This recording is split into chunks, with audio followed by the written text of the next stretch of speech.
Halo pemirsa channel dari kami untuk kamu. Ketemu lagi, apa kabar pemirsa? Semoga diberi kesehatan. Yang sedang sakit semoga segera diberi kesembuhan, amin. Ini di depan saya ada sirih merah pemirsa. Banyak sekali manfaatnya ya. Sirih merah terkenal dengan manfaatnya. Kali ini kita akan mencoba mempraktekkan bagaimana cara budidaya sirih merah. Mudah sekali pemirsa, mengingat banyaknya manfaat yang ada pada sirih merah. Yuk kita tanam sendiri di rumah, yang tentunya caranya sangat mudah pemirsa. Oke, simak video ini sampai selesai. Bisa digunakan sebagai salah satu bahan untuk pembuatan antiseptik. Jadi alangkah baiknya kalau bisa menanam ini sendiri di rumah, sehingga ketika membutuhkan tidak usah repot-repot, kita bisa sudah punya sendiri di rumah. Begitu pemirsa. Tuh ada juga aglonema, banyak sekali pemirsa tuh.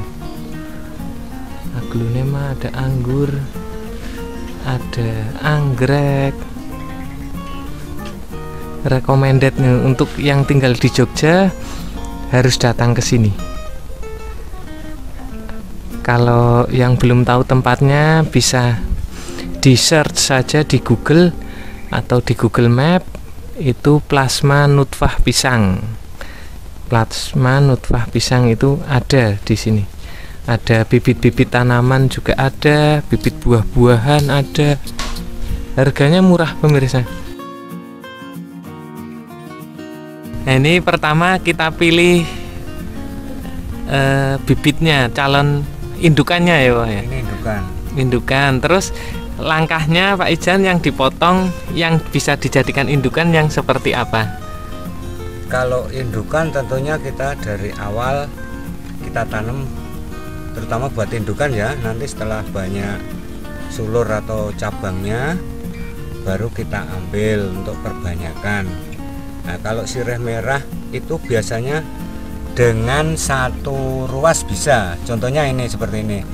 Ini satu ruas. Nih. Ini satu ruas. Kalau mau lebih tinggi ya bisa dua ruas. Terus kita motongnya yang kita mau tanam di bawah ruas. Karena diharapkan yang tumbuh akar itu nanti pada ruasnya ini ya, seperti ini. Nanti ini yang dua ruas, tadi yang satu ruas. Ya. Terutama pembudidaya tentunya cari untung. Kalau kita perbanyak satu ruas bisa, dua ruas pun bisa. Untuk harga nanti hampir sama, makanya kita bikin yang satu ruas. Oke. Nah, ini pemirsa, media tanamnya apa Pak Ijan ini sebaiknya? Untuk media tanam perbanyakan sirih ataupun jenis lain, itu biasanya menggunakan tanah yang poros. Mungkin pakai pasir bisa, atau tanah yang agak berlumpur. Tapi kebiasaan sini pakai tanah yang agak berlumpur gini. Tujuannya apa? Karena untuk memudahkan steknya itu tumbuh akar, lebih gampang menembusnya. Berpasir seperti ini berarti tidak perlu tambahan sekam atau pupuk kandang ya Pak Ijan ya? Tidak, karena nanti kalau ada sekam terlalu poros, akarnya itu malah susah mengikat pada medianya. Biasanya seperti itu. Makanya cukup tanah yang berpasir kayak gini. Semisal kita nggak punya tanah berpasir Pak Ijan, misal kita punya tanah tapi agak padat, dicampur pasir boleh atau tidak? Itu juga bagus, biasanya seperti itu. Kalau tanah liat dicampuri pasir. Perbandingannya Pak Ijan? Untuk perbandingannya ya tanah satu, pasirnya dua. Pasirnya dua. Kita mau ukur pakai takaran apa ya? Seperti itu. Oke, terus untuk polybagnya ukurannya berapa Pak Ijan ini? Polybagnya ini ukuran 12-15. Dipenuhi seperti itu ya. Terus langkah berikutnya Pak Ijan? Terus ini langsung kita siram ya. Kita disiram ya. Oke. Sembari kita nunggu kita siram ini meresap air sampai ke penuh satu polybag ini.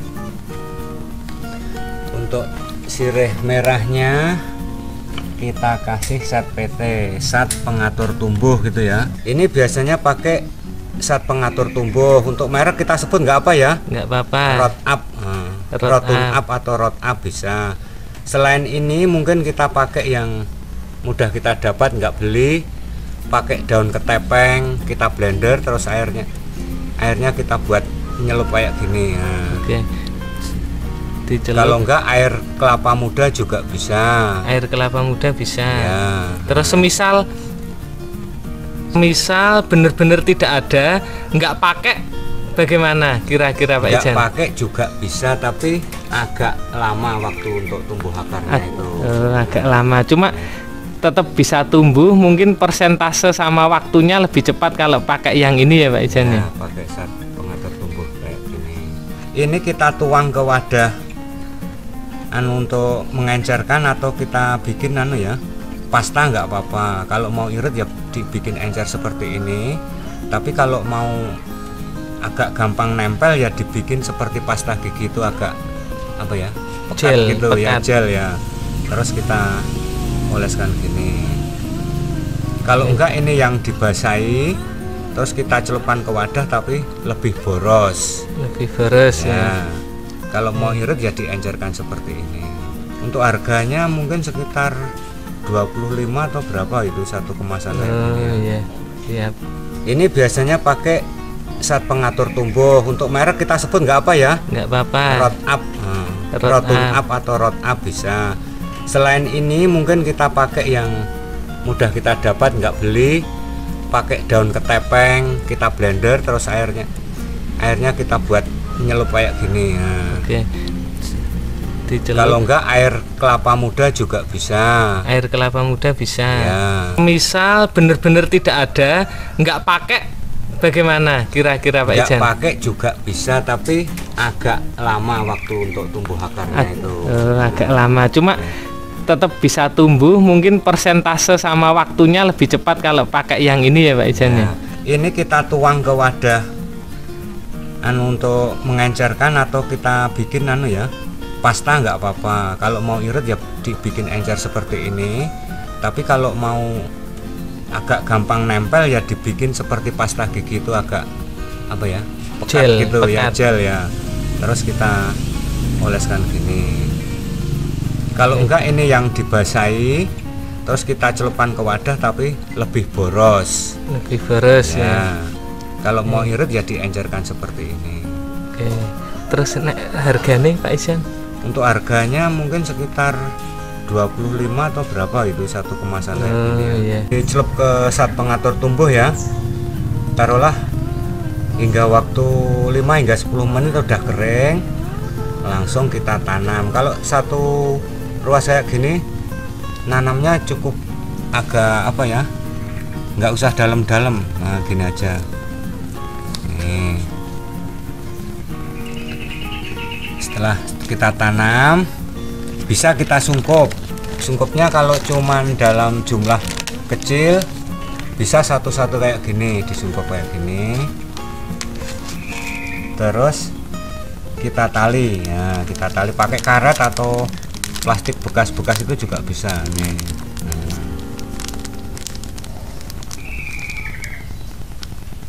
Mungkin kalau dalam jumlah banyak nanti bisa pakai sungkup yang lebih gede ya. Kita beli di toko pertanian tersedia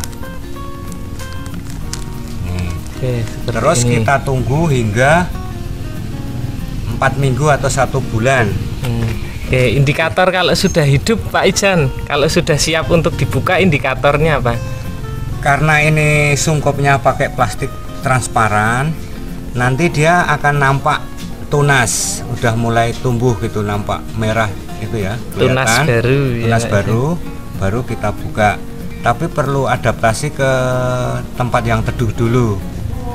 Nah, kalau udah adaptasi mungkin 1 minggu atau berapa, kita taruh tempat yang panas, sudah kuat, biasanya seperti itu. Oke, biasanya sampai tumbuh tunas berapa lama Pak Ijan? Ya itu tadi saat mulai dari kita sungkup gini paling enggak 4 minggu, kadang ya 3 minggu udah mulai tumbuh. Oke, terus ini contohnya ya Pak Izannya. Ya, ini contoh Umur berapa kira-kira ini? hasil dari perbanyakan yang udah jadi. Dari satu ruas sampai tumbuh berapa ini, 3-4 anu nih ya sekitar 3 bulan. 3 bulan Ya, ini udah mulai ada daun 4 sampai 3 sampai 4 ya ini. 3 sampai 4. Oke. Nah, ini di sini produksi memang khusus memang tempat untuk produksi dalam jumlah lumayan banyak pemirsa. Ini untuk sirih merah satu potnya dihargai murah sekali nih pemirsa. Ini satu pot sudah tumbuh, harganya Rp3.000, murah meriah pemirsa. Ini sirih hijau yang siap disungkup dalam jumlah banyak. Kebetulan sirih hijaunya sudah habis, jadinya waktunya produksi sirih hijau. Yang sirih merah tadi sudah cukup banyak, sementara sirih merah produksinya diganti sirih hijau dulu. Nih ditutup pakai plastik seperti ini, bawahnya ditutupi tanah dengan harapan supaya benar-benar rapat, mengurangi penguapan. Terus di tengahnya ada kayu buat pengikat, di atasnya diikat. Ini biar tidak ada penguapan tujuannya. Nanti setelah 3-4 minggu sudah mulai tumbuh tunas, baru bisa dibuka. Oke, terima kasih pemirsa, semoga bermanfaat. Kurang lebihnya mohon maaf. Wassalamualaikum warahmatullahi wabarakatuh.